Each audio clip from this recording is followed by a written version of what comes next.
बिस्मिल्लाहिर्रहमानिर्रहीम। अस्सलाम वालेकुम डियर स्टूडेंट। आज का जो हमारा आर्टिकल है उसमें हमने जो अगला पोर्शन है प्रीवियस लेक्चर को उसको डिस्कस करना है। हमारा जो आर्टिकल स्टार्ट कहाँ से होगा? Population pressure.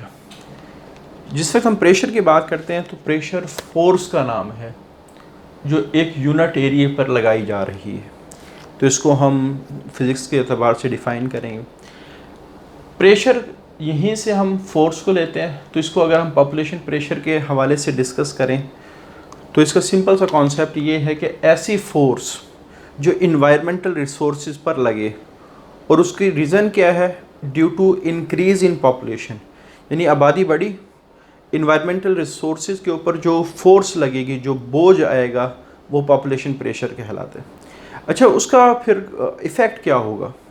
या तो इन्वायरमेंट ख़राब हो जाएगा या वहाँ से लोगों को निकालना पड़ेगा अगर इन्वायरमेंट को बचाना। ये बिल्कुल इसी तरह है जैसे फॉर एग्जांपल एक गुब्बारा है हमारे पास। इस गुब्बारे के अंदर अगर हवा भर दें तो हवा गुब्बारे की दीवार के ऊपर एक प्रेशर लगाना शुरू कर देती। अगर हवा कैपेसिटी से ज़्यादा होगी तो गुब्बारा फट जाएगा। अगर हमने गुब्बारे को फटने से बचाना है तो जो एक्स्ट्रा हवा है जो उसकी कैपेसिटी से ज़्यादा, उसको बाहर निकालना पड़ेगा। तो बिल्कुल सेम इसी तरह कि जैसे हवा ने गुब्बारे की दीवार के ऊपर प्रेशर लगाया, अगर ज़रूरत से ज़्यादा हो गई गुब्बारा फट जाएगा। तो इसी तरह हर इकोसिस्टम या हर इन्वायरमेंट के अंदर लिमिटेड रिसोर्सेज होते हैं। उसकी कैपेसिटी है कि यहाँ इतने इंडिविजुअल आ सकते हैं। अगर उन इंडिविजुअल से ज़्यादा कैपेसिटी जो इन्वायरमेंट की है, अगर उससे ज़्यादा इंडिविजुअल आ जाएँ तो ऑटोमेटिकली जो इकोसिस्टम है या इन्वायरमेंट है वो भी डिग्रेड होना शुरू हो जाता है। अगर हमने इन्वायरमेंट को बचाना है तो क्या काम करना पड़ेगा कि वहाँ से लोगों को डिस्पर्स करना पड़ेगा, निकालना पड़ेगा। ये दूसरा काम क्या होगा कि जब इन्वायरमेंट ही ख़राब हो गया तो इन्वायरमेंट में रहने वाले भी ऑटोमेटिकली क्या हो जाएंगे, उनकी डेथ हो जाएगी। Reduction of population. तो इसको डिफ़ाइन कैसे करेंगे? Force exerted by growing population, कि जब तेज़ी से आबादी बढ़ती है तो उसकी की वजह से जो फोर्स लगती है अपॉन इट्स इन्वायरमेंट के ऊपर। अब जब फोर्स लगेगी तो इसका रिजल्ट क्या निकलेगा? या तो वहाँ से लोगों को निकाल दें ताकि इन्वायरमेंट को बचाया जाए, या अगर इन्वायरमेंट ख़राब हो गया या डिग्रेड हो गया तो रिडक्शन ऑफ पॉपुलेशन, आबादी खुद ब खुद कम होना शुरू हो जाएगी। जी, तो पॉपुलेशन प्रेशर बेसिकली उस बर्डन, उस बोझ का नाम है जो इन्वायरमेंट के ऊपर लगता है आबादी के बढ़ने से। उसके बाद इफ़ेक्ट क्या होगा?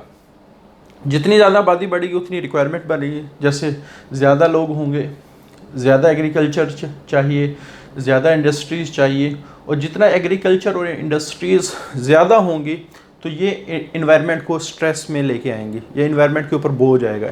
फिर जो नेचुरल इन्वायरमेंट है उसको चेंज करना पड़ेगा। Rapid population growth in developed countries. अगर बहुत ज़्यादा आबादी बढ़ जाए इन डेवलपिंग कंट्रीज़, कि वो मुल्क जो गरीब हैं जैसे पाकिस्तान, तो फिर वहाँ गुर्बत ज़्यादा होना शुरू हो जाएगी और फिर गुर्बत से लोग मरना शुरू हो जाएंगे। और burdens on it's limited resources, जो उसके महदूद वसाइल हैं उनके ऊपर बहुत ज़्यादा बोझ आना शुरू होगा। और ज़रूरत से ज़्यादा अगर किसी चीज़ पे बोझ आ जाए ऑटोमेटिकली वो डिग्रेड होना शुरू हो जाता है। जब इन्वायरमेंट ही डिग्रेड हो गया तो ऑटोमेटिकली उसके अंदर जो जितनी भी चीज़ें हैं वो ऑटोमेटिकली ख़त्म होना शुरू हो जाएंगी। तो पहला इफ़ेक्ट क्या है कि ज़्यादा लोग होंगे, ज़्यादा एग्रीकल्चर करना पड़ेगा, ज़्यादा इंडस्ट्रीज लगानी पड़ेंगी, जिसकी वजह से इन्वायरमेंट बहुत ख़राब हो जाए। जो डेवलप कंट्री है वो तो फिर भी मैनेज कर लेते हैं, लेकिन जो डेवलपिंग कंट्रीज़ हैं, जो गरीब ममालिक हैं जैसे पाकिस्तान वगैरह, उसमें फिर गुर्बत की जो शरह है वो बढ़ना शुरू होती है। जैसे पाकिस्तान के अंदर बहुत ज़्यादा with the passage of time गुर्बत की शरह बढ़ रही है। अच्छा, उसके बाद चेंज ऑफ इकोसिस्टम, कि इंसान फिर इकोसिस्टम को बदलने की कोशिश करते हैं, क्योंकि इंसान ने सिर्फ अपना फ़ायदा देखना है। जो चीज़ उसको फ़ायदा पहुंचा रही है उसको वो प्रमोट करेगा, जो चीज़ उसको नुकसान पहुंचा रही है या कोई फ़ायदा नहीं पहुंचा रही उसको ऐसे ऐसा कम करना शुरू करेगा।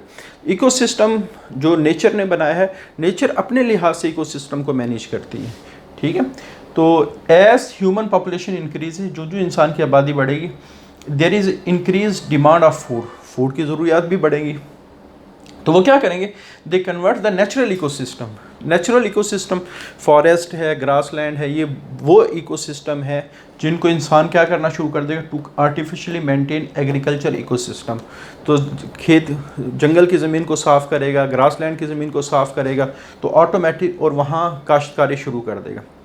अब इंसान, यानी आप कह सकते हैं कि नेचर ने जो प्लांट और एनिमल बनाए थे, नेचर ने जो प्लांट और एनिमल बनाए थे, इंसान उनकी केयर नहीं करता, बल्कि उन स्पीशीज़ की केयर करता है जो इंसान के लिए फ़ायदेमंद है। यानी आप कह सकते हैं जो नेचुरल मिक्स है, natural mix of plants and animals, ये भी आहिस्ता आहिस्ता कम होना शुरू हो जाते हैं। और फिर उन स्पीशी की तादाद बढ़ती है जो बेनिफिशियल टू ह्यूमंस, इंसान के लिहाज से फ़ायदेमंद है, बेनिफिशियल टू ह्यूमंस। यानी इंसान सिर्फ उन ऑर्गेनिज्म को ज़्यादा करने की कोशिश करेगा जो इंसान के लिए फ़ायदेमंद है। अब नेचर के अंदर जो प्लांट और एनिमल का कॉम्बिनेशन है वो नेचर को सपोर्ट कर रहा है, नेचर के इकोसिस्टम को मैनेज करने के लिए।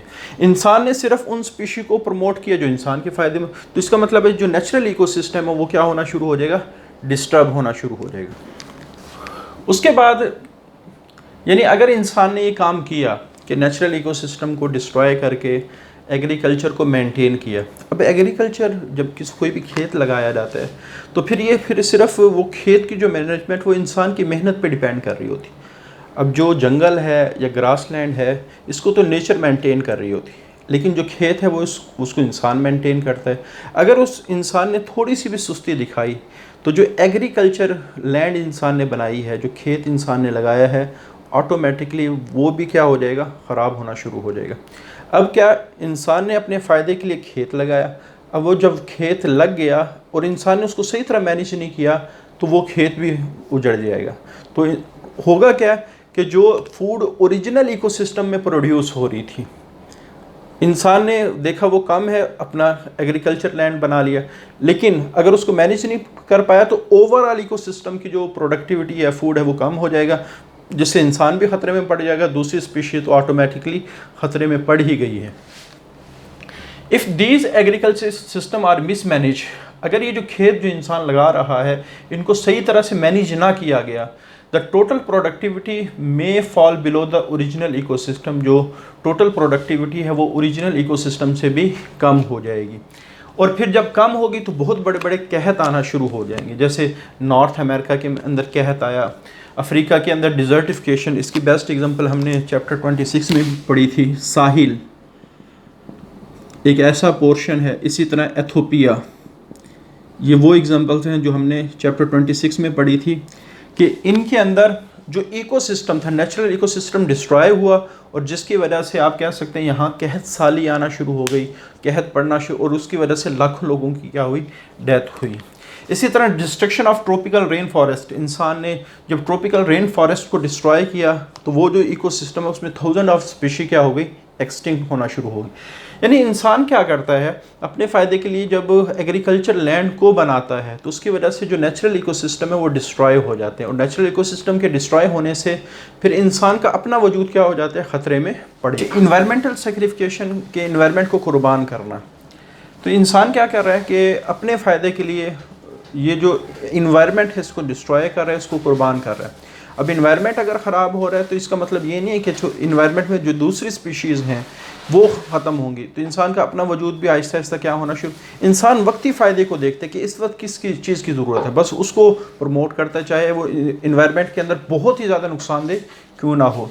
तो यानी आप कह सकते हैं long term health of environment is सेक्रीफाइड, उसको कुर्बान किया जा रहा है for immediate need of population, कि आबादी की वक्ती ज़रूरत को पूरे करने के लिए, लीडिंग टू इन्वायरमेंटल डिग्रेडेशन, जिसका इफ़ेक्ट क्या होगा, इन्वायरमेंट ख़राब हो जाएगा, और इन्वायरमेंट के ख़राब होने का इफ़ेक्ट क्या होगा, इसका अपना वजूद क्या हो जाएगा, ख़तरे में पड़ जाएगा।